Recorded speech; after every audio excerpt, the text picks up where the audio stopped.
Welcome to our lecture on line. Here's our first example with line segments. So here we've drawn some lines on the board and we need to do the following thing. First of all, not including the intersection, which is labeled as E, find all the line segments.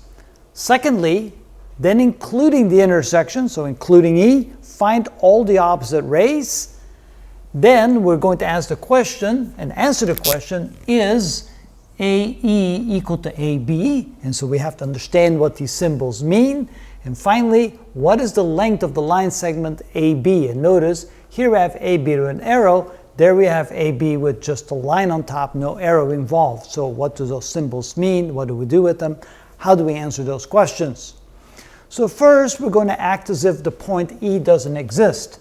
We realize that this is the intersection of these two lines. Notice we know they're lines because they have arrows drawn on the ends, which mean they go out to infinity. So we're supposed to find, ignoring E, all the line segments. Now, line segments are pieces of a line that are delineated, that have endpoints, and those endpoints are labeled by points.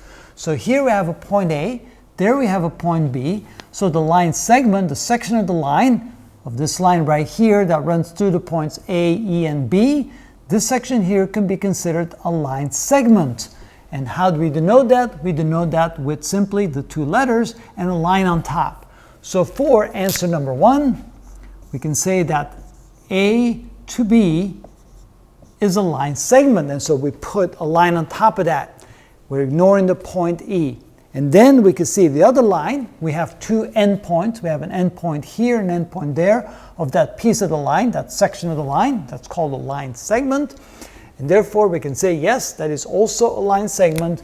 So AB and DC would also be a line segment.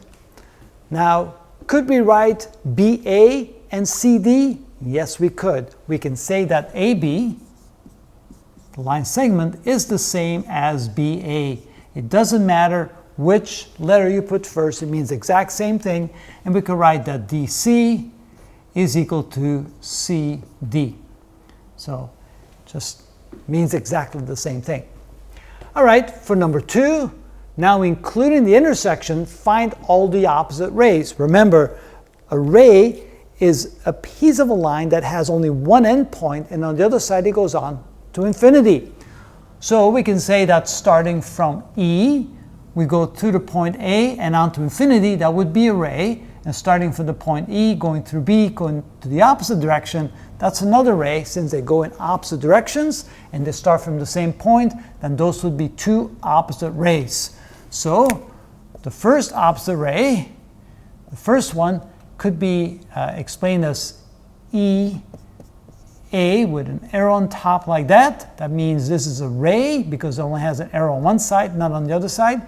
The endpoint is at E, and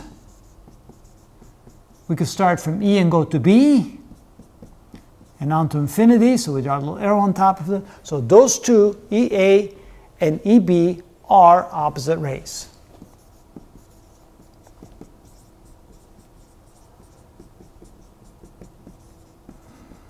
And then if we look at the other line, we could do the same thing. For the second pair, we can say from E to D. That would be a ray because that's the endpoint on one side. It goes to the point D and on to infinity in this direction. And if we then again start at the point E and go in the opposite direction through the point C, we can then say EC with an arrow on top. And so we can say that are opposite rays as well. So that's the answer to number 2. How about 3? Is AE equal to AB? That's interesting. Let's take a look. First of all, we know that this is a ray because it has an arrow on one side and has an endpoint at A. So let's take a look. Starting from A, that's the endpoint, and it goes through the point E and then on to infinity, so that's a ray. What if we write it instead like this? AB, notice we have a starting point at A, or the endpoint, that we should call it an endpoint at A, goes on to infinity, it goes to the point B. Notice it has the same endpoint, it goes through E, through B, and on beyond that. So essentially the answer is yes. For number 3, yes, they are the exact same ray, just defined differently because there's 2 points on that part of the ray. We have point E and point B, so we can go from A to E, A to B, and say, yes, that is the same ray. And finally, what is the length of the line segment AB? How do we express the length of a line segment? Remember, line segment, let's say from A to B, has 2 endpoints. So the line doesn't continue on one side, or I should say the line segment doesn't continue on one side or doesn't continue on the other side. It has an endpoint here, an endpoint there, as indicated by this. So how do we express the length of that line? And then the answer is the length of the line, the length of the line segment AB, which is denoted by the letters AB with a line on top, no arrows on either side, well, that is equal to simply AB. This is how we indicate the length of the line segment AB. And that's how it's done.